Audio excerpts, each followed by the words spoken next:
Even though chemical peels are amazing for your skin, if they're not done correctly, they can have some pretty serious side effects. Now, complications of chemical peels can be grouped into two categories: immediate complications and late complications. So let's talk about the immediate complications of a chemical peel and what you can do about them. Now, the first thing to note is that your skin is expected to look like a mess for the first few days. This is normal. Chemical peels strip layers off your skin, so peeling, inflammation, redness, and even some swelling are expected, especially if you had a medium or deep peel done. But after your skin has shed its layers and has healed, you will see healthier, glowing skin, as long as the peel is done correctly. But what are some of the things that can happen if your chemical peel goes wrong at first? Now, these are called immediate complications, and they will occur within minutes to hours after the peeling solution was applied. They will include 1. Pain and burning. This can range from mild to severe, but it is not uncommon for them to be present for at least 2 to 5 days. However, if they become severe or unbearable, see your doctor immediately. Pain and burning most commonly affects people who have sensitive skin, people who apply topical products to the face that cause reactions, especially things like retinoids and acids, and people who expose their skin to the sun just after the procedure. Speak to your doctor about trying these treatments to help with pain and burning. Immediate ice application, topical calamine lotion to soothe the skin, topical steroids such as hydrocortisone to reduce inflammation, emollients to moisturize your skin, and sunscreens if you're not allergic and if no reaction occurs. The next immediate complication that you might see is persistent redness. This means that the skin remains red and angry looking beyond the normal expected time. Generally, redness is expected to disappear between 3 to 5 days for superficial peels, 15 to 30 days for medium peels, and 60 to 90 days for deep peels. If redness lasts longer than the expected time, it is a serious indication of potential scarring. Treatments for this will need to be discussed with and prescribed by your doctor. However, they may include steroids if your skin is also becoming thick,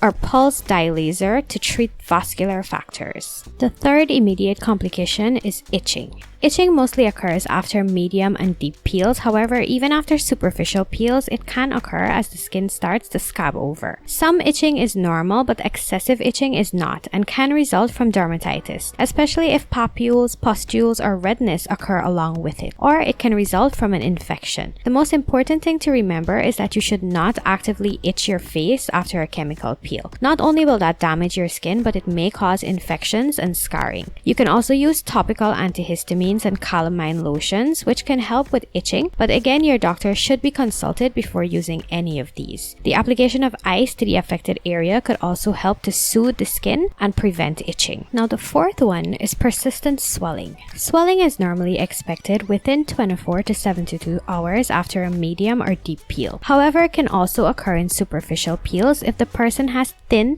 dry, or damaged skin, especially under the eyes. Swelling usually resolves on its own, but sometimes people opt to treat it to maximize comfort and speed up the healing process. However, sometimes it can also persist, which is an indication that your skin is reacting badly. To treat swelling, ice application is the first and most common treatment. If swelling does not resolve, even with the application of ice, then you need to consult your doctor, as this can be a sign of an ongoing inflammatory process. In some cases, your doctor may prescribe a short-term course of steroid medications for you to take. And finally, we have blisters. Blisters are more common in younger people and those with loose, thin skin.